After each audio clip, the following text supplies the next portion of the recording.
92 The Voice of Love, Kekasih Tuhan masih melanjutkan kebersamaan kita dalam program Bincang Pagi bersama dengan Pendeta Feni Manopo dari Harvest Ministry. Kami tadi berbincang tentang pilihan yang baru. Silakan Kekasih Tuhan, Anda mulai bisa bergabung sembari kami berbincang-bincang ya. Setelah poin perbincangan kami tuntaskan, nanti kami akan tanggapi pertanyaan Anda. Kita bisa berdiskusi, Anda bisa bertanya juga, atau Anda bisa bersaksi berkaitan dengan apa yang kami perbincangkan. Mungkin Anda mengalami terobosan-terobosan justru di masa-masa yang bagi Anda tidak menyenangkan, sulit begitu ya. Silahkan, itu pasti menguatkan kekasih Tuhan yang sedang mendengarkan pagi hari ini. Pak Feni, ini kan masa pandemi ini seluruh dunia mengalaminya. Dan kita nggak bisa marah-marah sama corona karena dia nggak kelihatan. Ada satu merek yang sama namanya itu orang-orang, oh itu dia, kita pukulin aja gitu, nggak bisa juga. Nah, mungkin ya kita dipaksa untuk menghadapi situasi ini dan nggak bisa berbuat apa-apa. Tetapi yang sering kali jadi problem itu di masa pandemi atau tidak, itu adalah ketika kita dipaksa melewati keadaan dan kita tahu ada oknum atau pihak yang membuat kita harus melewati masa itu. Contoh ya, ada orang yang dikhianati oleh rekan bisnisnya. Dia kenal orang itu, dia bangkrut, dia rugi, harus mengalami penderitaan, kekurangan secara ekonomi, atau mungkin dia ditipu dan lain sebagainya. Dia tahu orang itu. Kalau sama corona kan kita nggak bisa sakit hati kan.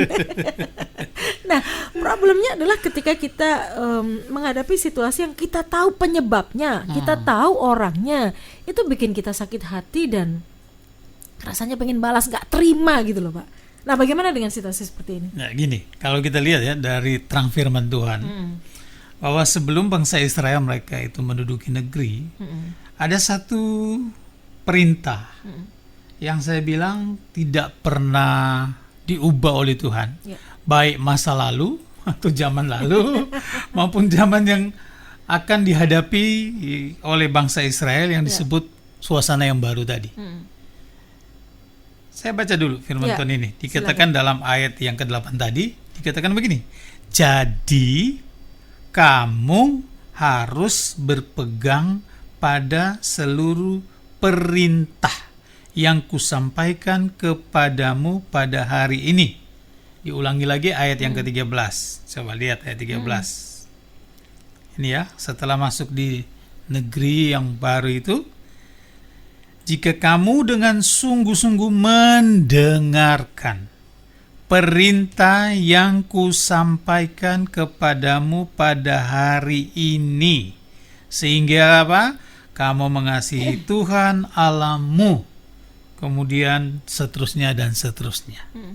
Ada satu hal yang perlu kita ketahui dari ayat ini. Saya ingin mau menegaskan begini, suasana boleh baru, keadaan boleh baru, membuat kita kaget. Pribadi yang kita hadapi mungkin baru juga. Ya kan? Dengan juga mungkin perubahan karakter, perilaku dari orang yang kita tahu itu baru. Wih, orang ini dulunya kok enggak gini, sekarang kok gini. Ya kan? Dulunya tak kira DE itu buai. Dada ternyata aduh, ada udang di balik rembaye. Artinya kita diperhadapkan dengan keadaan yang seperti itu, mungkin baru semuanya, kita sampai terkaget-kaget ya, atau bingung melihat situasi yang seperti itu. Tapi ada satu hal yang perlu kita tahu, perintah dan ajakan firman Tuhan, anjuran firman Tuhan itu tidak berubah. Dan perintah itu berarti harus dilakukan ya Pak ya? Sama. Dulu dibilang mengasihi Tuhan, tetap mengasihi Tuhan. Tidak ada karena suasana yang baru, keadaan yang baru, mengasihi Tuhan dikurangin gitu. Ada orang bilang gini, loh saya mengasihi Tuhan Pak, tapi dia itu itu makanya perintah yang sama yang dikatakan oleh Alkitab, perintah yang sama seperti itu juga, kasihilah apa? Sesama. Dan itu tidak pernah berubah. Iya. Alkitabnya belum diganti. Tidak pernah diganti. Jadi ini tadi lo dibilang, jadi kamu harus berpegang, gitu tak? Kepada apa? Perintah. Perintah yang mana? Yang dulu pernah Tuhan bilang, yaitu apa? Mengasihi Tuhan, kemudian mengasihi sesama. Oh.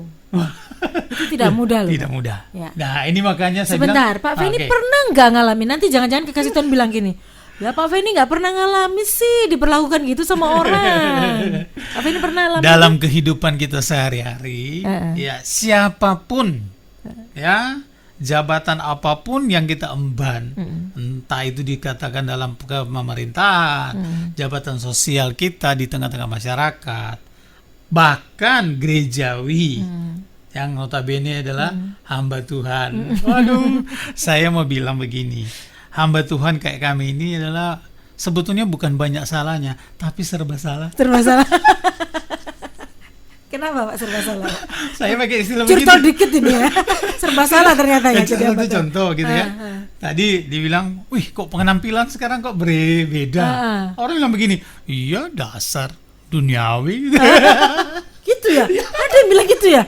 Makanya hamba Tuhan kan saya bilang serba salah. Dia kurus, orang bilang wah kasihan, nggak diberkati, gitu ya. Dia gemuk katanya. Kalau dia gemuk nggak mau puasa. Ya gitu ya. Wah, kita dengan keluarga juga begitu mungkin ya, kita akur atau mungkin apa orang sok mesra gitu ya. Tapi coba kalau sebaliknya karena mungkin alasan yang lain, kemudian kita dibilang wah kok nggak tahu apa sama kok nggak jadi teladan sama. Jadi gini, serba salah ya? salah betul, serba salah. Jadi kalau mau bicara mengenai bagaimana kita itu mungkin merasa diomongin orang, kita merasa kita nggak melakukan tapi dipikir melakukan. Nah, saya mau kasih tahu, inilah realita yang perlu kita hadapi. Setiap saat kita akan berhadapan dengan orang-orang atau keadaan yang membuat kita itu terpaksa untuk apa? Mengikuti firman Tuhan. Dipaksa untuk mengikuti firman Tuhan. Aduh, tapi gak enak. Aku nggak mau lihat. Dipaksa itu gak enak loh. Gak enak, bener. Dipaksa itu gak enak. Bener. Ya.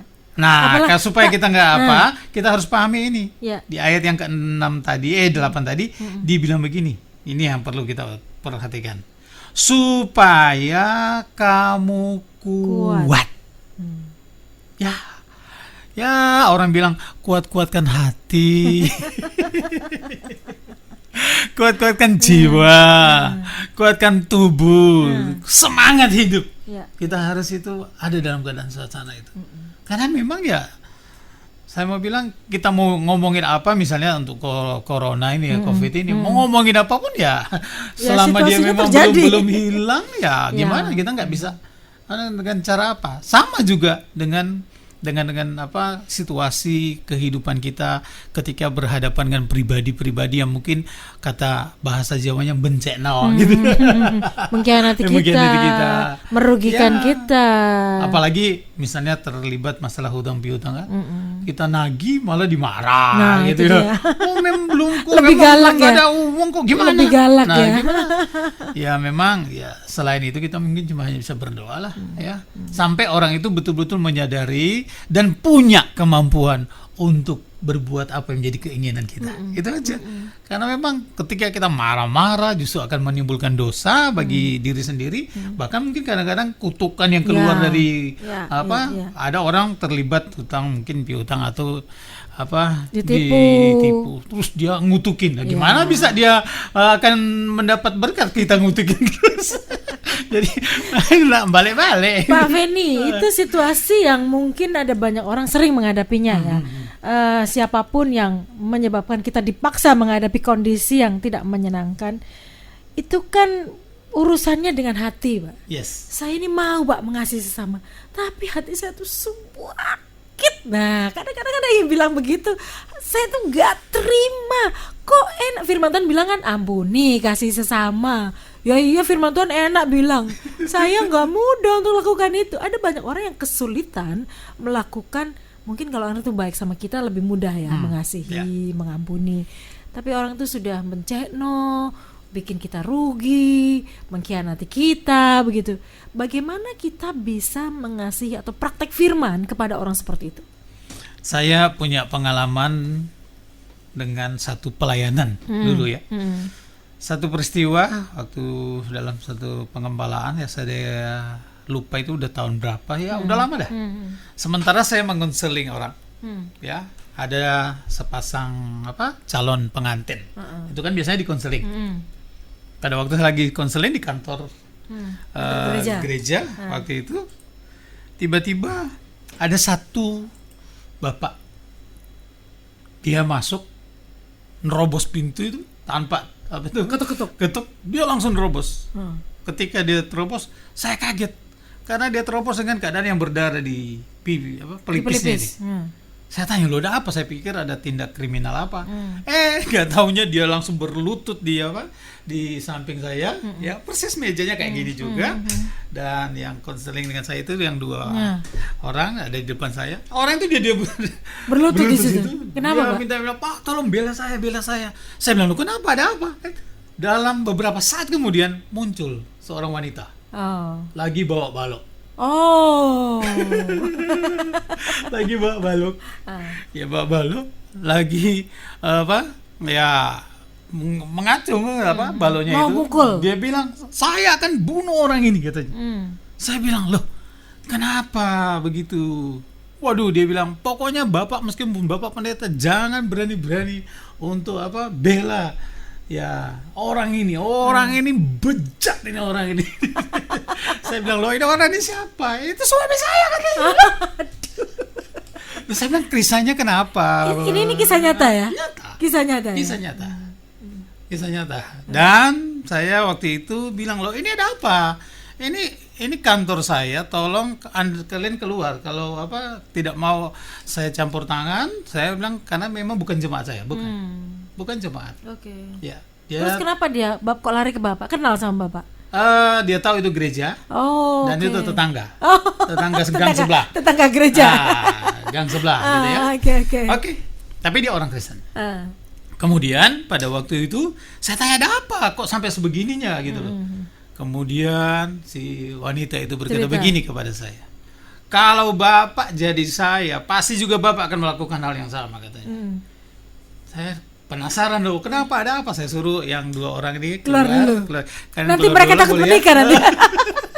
Saya bilang, teman kalian keluar dulu sebentar, saya minta izin kurang lebih ya berapa menit lah. Kemudian dia langsung teriak-teriak. Saya bilang, saya mau bunuh katanya orang ini. Saya bilang, saya dari kantor pulang ke rumah, saya dapati dia padahal sudah 8 tahun tidak kerja. Jadi dia uang bensin, uang rokok, semuanya dari saya. Itu istrinya yang ngomong? Istrinya ngomong gitu. Semua dari saya. Dan tadi saya nggak tahu, perasaan saya nggak enak dari kantor, kok pingin mampir di rumah. Ternyata dia ada di ruangan, di kamar yang lain. Dan bukan di kamar saya, bukan di kamar kami. Kamar siapa? Ya tahulah sendiri. Ketika dia bilang ada di kamar dari orang rumah, tapi bukan keluarga. Yang ngerti ya maksudnya? Ya saya lihat mereka berdua di situ, tak ambil balok ini Pak, tak pukul dia lari ke sini. Dan dia bilang, saya sakit, semua saya yang urus, tapi dia khianati saya. Jadi kalau saya bunuh dia kan nggak apa-apa Pak, katanya. Saya bilang begini waktu itu, Bu, sudahlah. Ya namanya keluarga kan memang begini. Iya, tapi ini mengkhianati saya, sakit, saya kerja. Aduh, punya dia. Nah, dua-dua nangis lah. Ini yang nangis, saya nangis karena kesakitan. Satu nangis sakit hati. Itu balok belum dilepas ya saya. Dia masih pegang baloknya. Aduh. Saya bilang, Bu, kalau ibu enggak lepas baloknya, saya akan panggil polisi. Ya kan? Ini kantor saya, tolong jangan diganggu. Kemudian akhirnya saya bilang, tolong duduk kalau mau, kalau enggak saya bilang keluar. Karena ini ya, silakan duduk. Ibu orang Kristen, dia bilang, iya saya orang Kristen. Sama ini juga Kristen katanya. Kok gak kayak Kristus ya? Dia baca Alkitab juga. Perbuatannya begitu. Saya akhirnya begini, saya bilang begini, sudahlah. Singkat cerita saya bilang, ampunilah. Coba kasih maaf. Nah, Bapak harus jadi saksi, saya mau cerai. Saya harus minta cerai. Dia bilang, Bapak harus jadi saksi. Saya bilang sudahlah, ampunilah, jangan sampai ini akan menjadi masalah yang lebih besar ke depannya, kan punya anak dan lain sebagainya. Enggak, saya tidak akan. Saya bilang sudah, ampuni, Tuhan Yesus mengampuni. Apa jawabnya? Tuhan Yesus bisa mengampuni karena Dia Tuhan. Saya manusia, Pak. Saya enggak bisa. Kebanyakan jawabannya memang begitu, Pak. Saya baca Alkitab, kasih ayat sama dia. Dia bilang, saya tahu itu, Pak. Jadi Bapak jangan gurui saya. Saya seorang karyawan di salah satu bank, dan saya bilang saya tidak pernah alpa untuk ke gereja. Saya bisa, ya. Saya tahu apa yang Bapak bicarakan. Justru Bapak harus khotbahin orang-orang ini, katanya. Saya bilang, sudahlah Bu, ampuni. Akhirnya saudara, saya kan terus terang tidak bisa lagi berbuat apa-apa.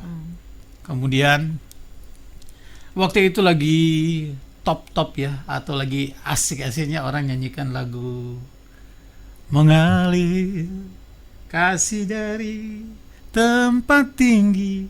Saya tahu itu, saya percaya itu oleh pimpinan Roh Kudus. Saya didorong untuk nyanyikan lagu itu di hadapan mereka berdua. Satu dulu. Tanpa komando ini langsung nyanyi. Saya nyanyi. Kasih 2 kali saya nyanyi. Pas waktu saya lihat nyanyian ketiga, bait yang kedua mengalir, saya lihat dua-dua mulai langsung saya rela. Karena pada waktu itu terus terang jujur saya bilang sama Tuhan, aku tidak bisa nasehatin mereka. Nggak tahu nasihat kayak gimana yang harus aku Firman Tuhan pun ditentang sama mereka. Ditentang sama dia. Saya bilang, Roh Kudus, tolong kuatkan aku, tolong berikan hikmat. Gimana caranya, Roh Kudus? Dan saya mau kasih tahu, Roh Kudus itu luar biasa. Meskipun banyak orang mungkin bilang, apa Roh Kudus, nggak ada kok. Tapi dia adalah satu pribadi yang mengerti. Ketika saya nyanyi lagu itu dan saya tahu, ya bukan karena mungkin merdunya suara, karena saya bukan penyanyi, meskipun hobi nyanyi. Ya memang worship leader, tapi saya bukan seorang penyanyi gitu ya. Tapi saya mau katakan, ketika saya nyanyi berulang-ulang, dia akhirnya menangis dan bilang, oke, saya akan coba untuk mengampuninya. Dan puji Tuhan, atas nama Tuhan saya mau bilang, 3 bulan berikutnya saya berada di satu tempat wisata. Saya jumpa dengan suami istri ini. Mereka lagi makan, ya kalau salah waktu makan itu makan super mie bersama di satu meja di tempat wisata. Ya. Ketika kami jalan dengan anak-anak, ketika dia lihat, dia kaget, Pak, ini Bapak. Itu kaget dia. Setelah itu nggak pernah kontak lagi? Nggak pernah kontak lagi. Karena dia bukan jemaat saya. Tapi saya lihat 3 bulan kemudian, ternyata waktu dia ngomong dia mau cerai, ternyata nggak jadi cerai, malah jadi akrab. Saya nggak tahu sekarang ceritanya bagaimana. Saya tidak mau pernah tahu. Jangan pernah kedatangan yang gitu lagi ya. Ya. Tapi saya akhirnya tahu bahwa ternyata istrinya adalah, saya kan dari dulu nggak kenal.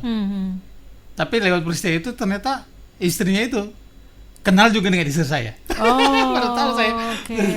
Sampai istri saya kaget, loh, kok tahu dari mana tentang keluarga ini? Saya bilang, adalah. Karena waktu peristiwa itu terjadi dia tidak cerita. Jangan kita menceritakan, apalagi sudah kenal kan. Ini pun saya bicara ini tidak menyebutkan nama, alamat, inisial pun enggak ya. Tapi ada peristiwa itu. Dan artinya begini, ada ternyata kemampuan untuk kita bisa menghadapi situasi itu. Dengan apa? Kekuatan Roh Kudus. Roh Kudus. Untuk kita melakukan firman Tuhan, ternyata kita harus akui, nggak mampu. Nggak bisa. Pak. Orang itu bencek, Pak. Mungkin kita mau melakukan itu untuk kita bisa mengampuni, mengasihi, dan lain sebagainya. Tapi saya mau bilang, ketika kita minta kekuatan daripada Tuhan, ada campur tangan daripada Tuhan, maka inilah yang saya bilang, Roh Kudus itu dia segala-galanya. Dan itu pilihan ya Pak? Pilihan. Orang bisa memilih untuk tetap kekeh, nggak mau gitu. Tapi saya mau kasih tahu, tidak ada yang bisa membendung Ya. ketika pekerjaan roh itu mulai jalan. Ya, Sebab kan firman Tuhan sudah jelas. Untuk membuat kita itu percaya kepada Tuhan Yesus karena roh yang bekerja di dalam kita. Mengaku bahwa Yesus adalah Tuhan, itu karena Roh Kudus. Dan saya mau bilang, mari sering-sering ladeni Roh Kudus. ya, Sering-sering andalkan dan minta kekuatan dari Tuhan. Kan Roh Kudus itu punya pekerjaan yang sangat populer, yang sangat dia terbukti. Dia penghibur, dia menguatkan. Bahkan dia menyelidiki hati kita ya. sampai kedalaman hati kita. Tidak ada sesuatu yang tersembunyi di situ. Ya. Doa-doa yang tidak terucapkan, bahkan ada orang juga nggak bisa berkata-kata. Cuma nangis. Cuma gitu. nangis saja. Tapi Roh Kudus dengan Dia mengerti bahasa tetesan air pribadi yang mata. luar biasa itu, dikatakan dia berdoa kepada Allah. Dia berdoa kepada Allah, dan dia tahu persis apa yang kita butuhkan. Ya. Ya, saya cuma bilang bagi kekasih Tuhan yang sudah tidak punya kemampuan untuk mengasihi, untuk mengampuni, minta kemampuan, kekuatan daripada Roh Kudus. Ya. Pilihan ada di tangan Anda hari Betul. ini. Ya. Pilihlah itu ya. Makanya tadi diawali dengan kalimat supaya kamu kuat. Ya. Kuatkan hati. Kan banyak sekali lagu-lagu. Ya, tentang kuatkan hati. Kuatkanlah hatimu. Apa dibilang? Lewati setiap persoalan. Kenapa? Ada Tuhan Yesus yang ada bersama dengan kita. Kuatkan. Ya. Seburuk apapun kondisi yang kita hadapi ya, sesakit apapun orang yang melukai kita, tetap harus lakukan firman-Nya. Betul.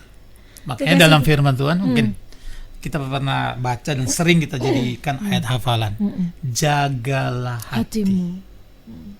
Dengan segala kewaspadaan, waspada. Kita mungkin pintar sekarang ini menjaga semua dengan protap yang dianjurkan. Ya, cuci tangan, pakai jarak, masker, dan semua kita jaga dengan baik gitu ya. Tapi ada satu kadang-kadang yang kita lupa, jaga hati. menjaga hati kita. Dan itu bukan tugasnya Tuhan loh, Ya, tugasnya betul. kita. Tugas kita. Ya. Iya. Kekasih Tuhan, saya tidak tahu apa yang sedang Anda hadapi, situasi apa yang dipaksa harus Anda hadapi hari-hari ini. Mungkin pengkhianatan, mungkin kebohongan, mungkin dirugikan, atau situasi yang sangat-sangat tidak menyenangkan untuk Anda hadapi. Firman Tuhan hari ini jelas kepada Anda dan saya bahwa pegang seluruh perintah Tuhan, kasihi Tuhan dan sesama, supaya kita kuat. Kalau Anda mau kuat, lakukan firman Tuhan. Yes. Anda bisa berbagi bersama dengan kami. Silakan telepon 031 5046.000, SMS atau WA 0813 330 60.000. Kami akan kembali dan menanggapi pertanyaan Anda sesaat lagi.